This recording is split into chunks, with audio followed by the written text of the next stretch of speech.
Subscribe करिए हमारे channel target UP TET CTET को और बेल आइकन को दबाइए।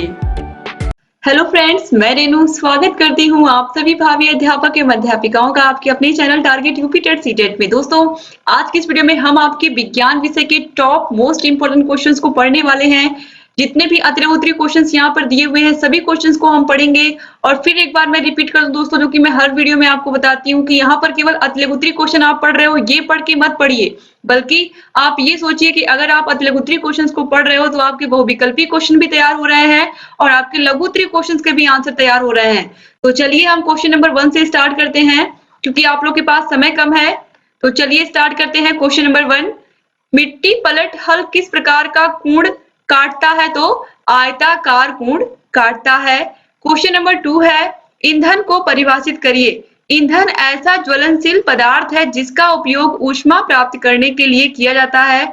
इसकी निम्न 3 अवस्थाएं हैं: ठोस ईंधन, द्रव ईंधन और गैसीय ईंधन। क्वेश्चन नंबर 3 है, प्रकाश संश्लेषण की क्रिया को दर्शाने हेतु केवल रासायनिक समीकरण लिखिए। प्रकाश संश्लेषण की क्रिया में जो पेड़ पौधे होते हैं वो अपना भोजन बनाते हैं। आपको पता है पेड़ पौधे अपने जड़ों से H2O यानी कि पानी लेते हैं और वातावरण से कार्बन डाइऑक्साइड ले करके, आपको पता है कि पेड़ पौधे सूर्य के प्रकाश की उपस्थिति में, तो यहाँ पर सूर्य का प्रकाश आप लिख दीजिएगा बीच में, सूर्य का प्रकाश की उपस्थिति में कार्बन डाइऑक्साइड और जल को लेकर के C6H12O6 यानी कि ग्लूकोज, H2O और ऑक्सीजन, जो कि ऑक्सीजन मुख्य उत्पाद है। आपको पता है इस प्रकाश संश्लेषण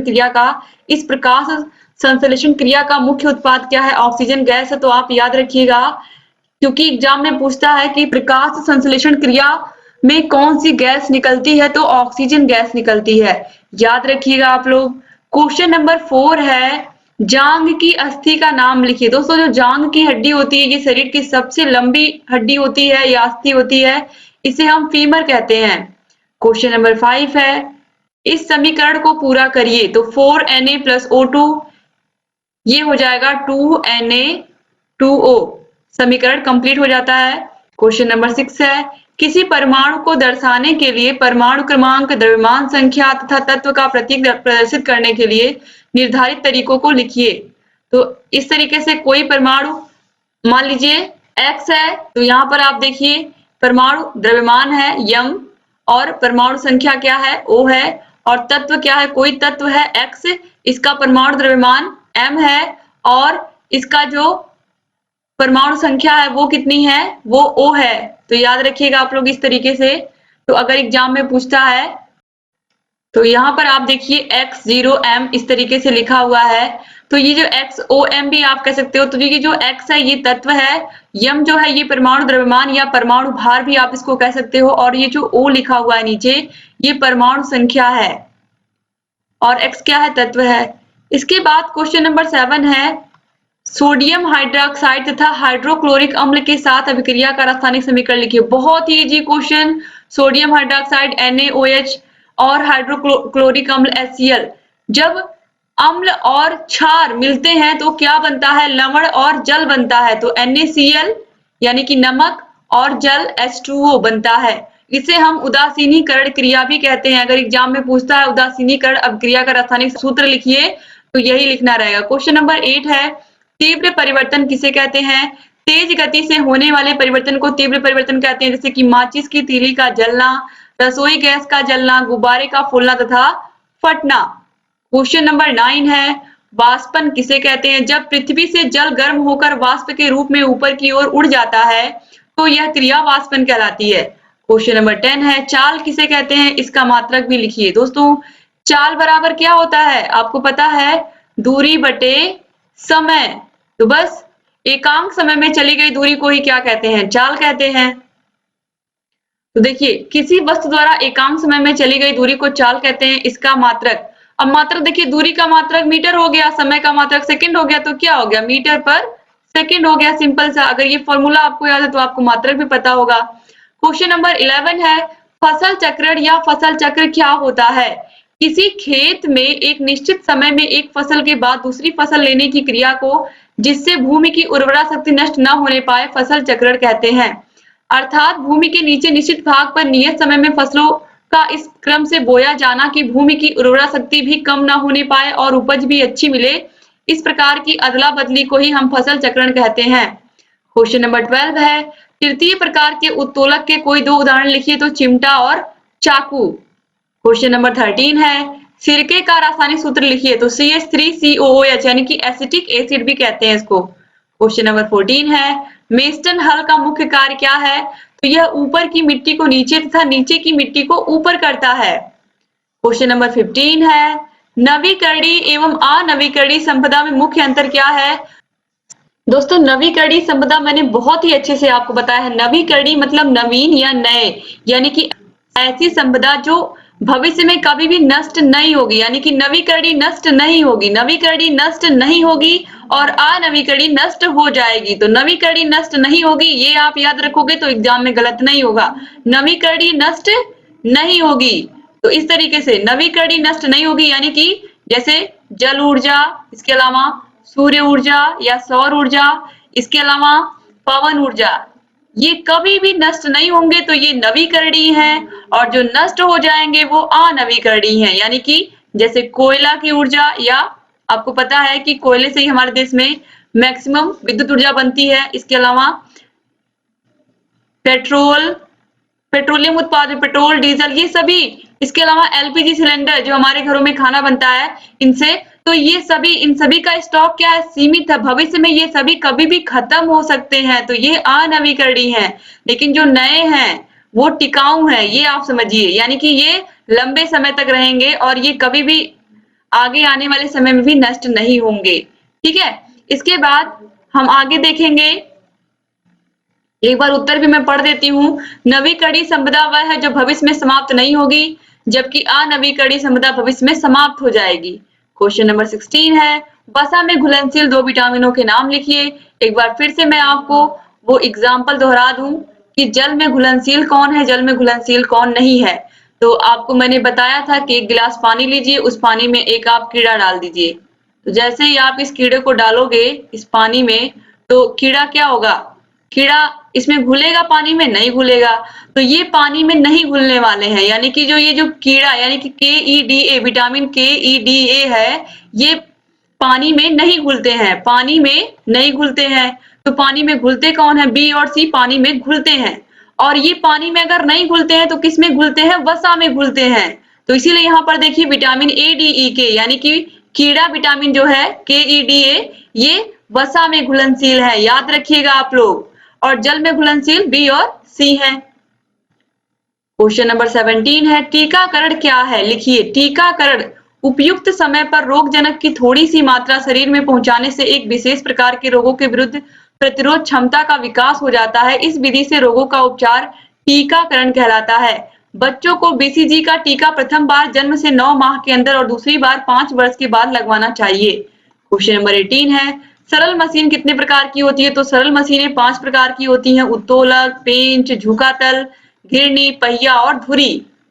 क्वेश्चन नंबर 19 है, सौर मंडल में सूर्य के सबसे नजदीक स्थित ग्रह का नाम बताइए। तो सबसे नजदीक बुध ग्रह है, इसके बाद शुक्र, इसके बाद पृथ्वी। और शुक्र ग्रह के बारे में मैं आपको बता दूं, शुक्र ग्रह को पृथ्वी की बहन कहा जाता है, शुक्र ग्रह को चमकीला ग्रह भी कहते हैं, शुक्र ग्रह को सांझ का तारा या भोर का तारा भी कहते हैं। तो शुक्र ग्रह की इतनी इंपॉर्टेंस है, आप समझ सकते हैं कितने ज्यादा क्वेश्चन इससे बनते हैं। क्वेश्चन नंबर 20 है, मानव की खोपड़ी में उपस्थित हड्डियों की कुल संख्या कितनी है। तो कितनी है, 29 है। क्वेश्चन नंबर 21 है, कीटों में वर्ज्य पदार्थों का निष्कासन किस उत्सर्जी अंग द्वारा होता है। तो मैलपिगियन, यानी कि निसर्ग नलिकाएं ही मुख्य उत्सर्जन इंद्रियां होती हैं। क्वेश्चन नंबर 22 है, किसी एक अम्ल एवं क्षार का रासायनिक सूत्र लिखिए। तो अम्ल NHO3, H2SO4 या HCl, ये सब क्या है, अम्ल हैं। और क्षार NaOH, KOH, NH4OH और MgOH का होल ट्वाइस, ये सब क्या है, क्षार हैं। क्वेश्चन नंबर 23 है, Fe2O3 में लोहे की संयोजकता कितनी है। तो Fe2O3 में लोहे की संयोजकता +3 है। क्वेश्चन नंबर 24 है, ऊर्जा के संचरण की किस विधि द्वारा जल गर्म होता है, लिखिए। तो संवहन विधि द्वारा पानी गर्म होता है। जब आप गैस पर रखते हो पानी गर्म होने के लिए, तो किस विधि से गर्म होता है, संवहन विधि से। क्वेश्चन नंबर 25 है, यांत्रिक ऊर्जा कितने प्रकार की होती है। यांत्रिक ऊर्जा आपको पता है 2 प्रकार की होती है, स्थितिज ऊर्जा और गतिज ऊर्जा, स्थितिज ऊर्जा जो होती है P इक्वल टू mgh और जो गतिज ऊर्जा होती है K equal to half mv square. Question number 26 है, मेंडलीव की आवर्त सारणी में कितने आवर्त एवं कितने वर्ग हैं? तो मेंडलीव की आवर्त सारणी में 7 आवर्त और 9 वर्ग हैं। क्वेश्चन नंबर 27 है, मेरेस्मस रोग किसकी कमी के कारण होता है? तो मेरेस्मस रोग प्रोटीन की कमी से होता है। मां का दूध न पीना या भोजन में उचित मात्रा में प्रोटीन का न ग्रहण करना भी मेरेस्मस रोग के कारण है। क्वेश्चन नंबर 28 है, कास्टिक सोडा और खाने वाले सोडा का रासायनिक सूत्र लिखिए। तो कास्टिक सोडा का रासायनिक सूत्र है Na2CO3 और खाने वाले सोडा का रासायनिक सूत्र है NaHCO3। क्वेश्चन नंबर 29 है, किसी एक कीटनाशक पदार्थ का नाम लिखिए। DDT या BHC या मैलाथिन, ये सभी क्या है? कीटनाशक पदार्थ हैं। क्वेश्चन नंबर 30 है, विटामिन डी का रासायनिक नाम लिखिए। इसकी कमी से शरीर में कौन से रोग होते हैं? तो विटामिन डी का रासायनिक नाम है कैल्सीफेरॉल। ऑलरेडी मैंने आप लोगों को ट्रिक के माध्यम से रथ एक टॉफी, इसी ट्रिक के माध्यम से सभी विटामिन का रासायनिक नाम बता दिया है। आपको पता है कि विज्ञान विषय को पूरा एक ही वीडियो में, वन वीडियो में कंप्लीट किया है। 1 घंटे से कम का वीडियो है। आप उस वीडियो को देख करके अपने विज्ञान विषय की तैयारी अभी भी बहुत अच्छी कर सकते हैं अगर आपने नहीं की है तो। दोस्तों यहाँ पर देखिए, कैल्सीफेरॉल विटामिन डी का रासायनिक नाम है और इससे क्या होता है? इसकी कमी से रिकेटस या सूखा रोग हो जाता है। क्वेश्चन नंबर 31 है, बेकिंग सोडा का रासायनिक सूत्र एवं उपयोग लिखिए। तो बेकिंग सोडा का रासायनिक सूत्र है NaHCO3 और इसका उपयोग ब्रेड के निर्माण में, पेय पदार्थों के निर्माण में और भोजन आदि के बनाने में किया जाता है। क्वेश्चन नंबर 32 है, जल में घुलनशील विटामिन और वसा में घुलनशील विटामिन का नाम लिखिए। ऑलरेडी मैं बता चुकी हूँ, जल में घुलनशील BC और वसा में घुलनशील कीड़ा KEDA। इस तरीके से भी आप याद रखेंगे तो भूलेगा नहीं। क्वेश्चन नंबर 33 है, घड़ी में चाबी भरने पर स्प्रिंग में ऊर्जा किस रूप में एकत्रित हो जाती है? तो यांत्रिक ऊर्जा के रूप में, या इसका आंसर आप स्थितिज ऊर्जा के रूप में भी लिख सकते हैं।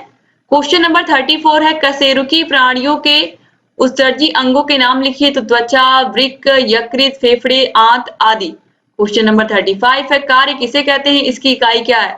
किसी वस्तु पर बल लगाकर बल की दिशा में विस्थापित करने को ही कार्य कहते हैं। इसकी इकाई जूल होती है। क्या होती है? जूल होती है। कार्य की इकाई जूल होती है।